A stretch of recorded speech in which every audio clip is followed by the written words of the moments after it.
Alright guys, I'm doing my downpipe on my 01 LB7 Sierra 2500. Should be the same for all LB7s. And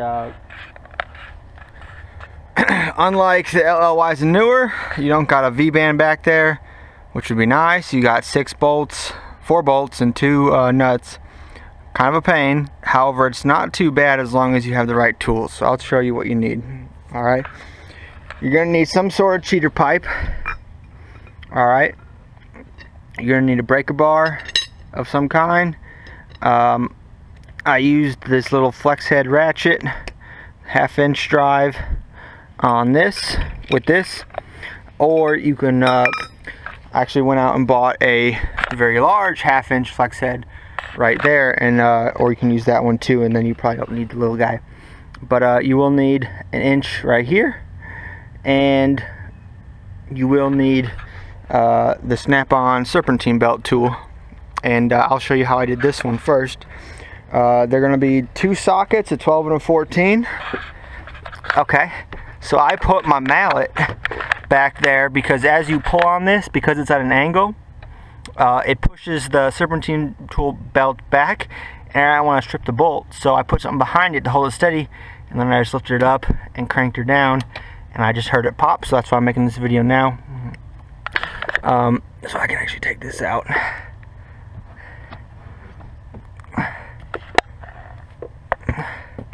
But as you can see, there's a serpentine belt tool, SDR6 I believe, with the 12, and that's in the bottom middle 12-point bolt. And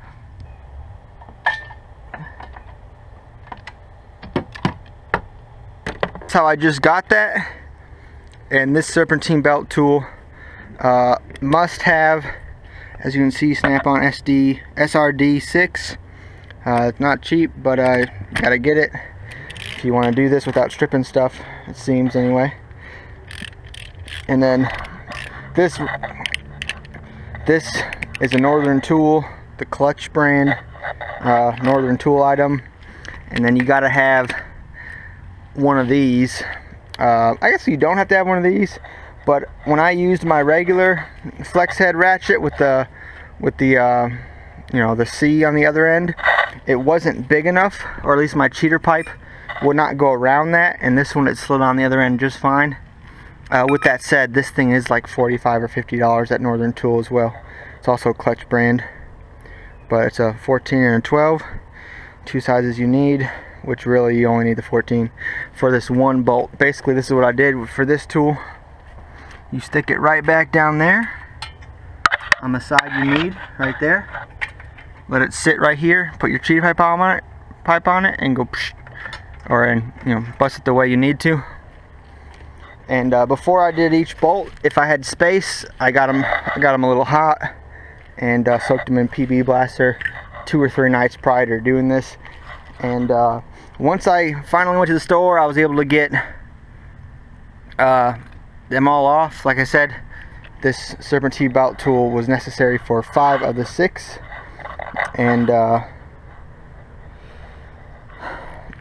now the question is whether or not I'm going to need new hardware, which after 400,000 miles I might as well. Here's the 2 nuts that came off. As you see, one edge of each one of them had some force put on them, just in case I happen to have this off again. And the main reason why I'm doing this, so I don't recommend doing this job. Let me give you an example of how it looks to do this other one.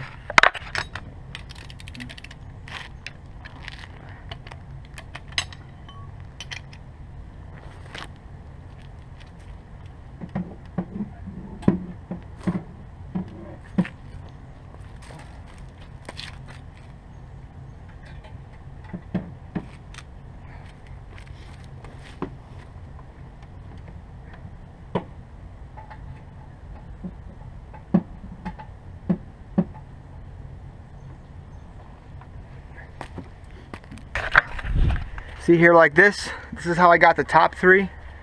So I just told you about that bottom left one. The top three, get your bolt or your socket, 12, the serpentine belt tool, and about an extension, you know, just to clear. And those three were actually probably the easiest ones, just because you could take the ratchet straight on, and those popped pretty easy. Well, relatively easy. And then the two in the back I showed you at the beginning, you can't use this 12 extension because it, you know, runs in the valve cover and the fuel lines and whatnot. So you either hook this straight up into the serpentine belt tool, and I had to use this one for that rearmost one. I actually got the 14 stud using this little guy. This is how I got the 14 stud. I put my 14 socket on there. I used like a, I think I used this one up here. Through the 14 with a flex. And that's how I got my 14, something like this. And that came out without too much trouble. I put a, since I didn't have the long one at the time, I just put a cheater pipe on the end of that, and that's how I got my 14 out. And that last 12 at the bottom, I just showed you how. So, same thing. I used, basically did this direct for that last 12, and then I bent it, put the thing behind it to brace it so it wouldn't keep pushing out like this, because I didn't want to strip the bolt. And I didn't want to strip the bolt, so I put something behind here, so when I pushed on it, it didn't push back, it stayed placed. That way I could just push my force on it until it broke. So now that I have it broke, I can probably just use my little baby, really anything with a 12 millimeter back here, and go grind all four of them out. So that's how I did mine. It took me a while because I had to go back and forth finding the right tools, but really the three ones that are required, I would say, would be this one. That's required. This is certainly required.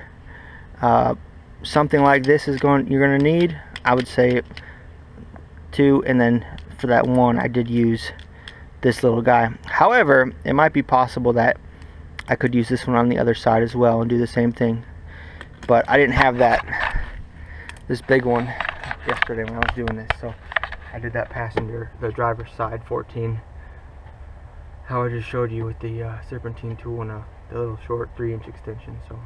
So the reason why my plate's coming off, or the reason why I'm doing my downpipe, I got the aftermarket pipe because I don't want to put the stock stuff back on there now that I went through all this trouble. But right behind here, right behind this pipe is going to be this plate, and that had a coolant leak on my truck. So I had got this out. I can't put it back in without removing it. And then,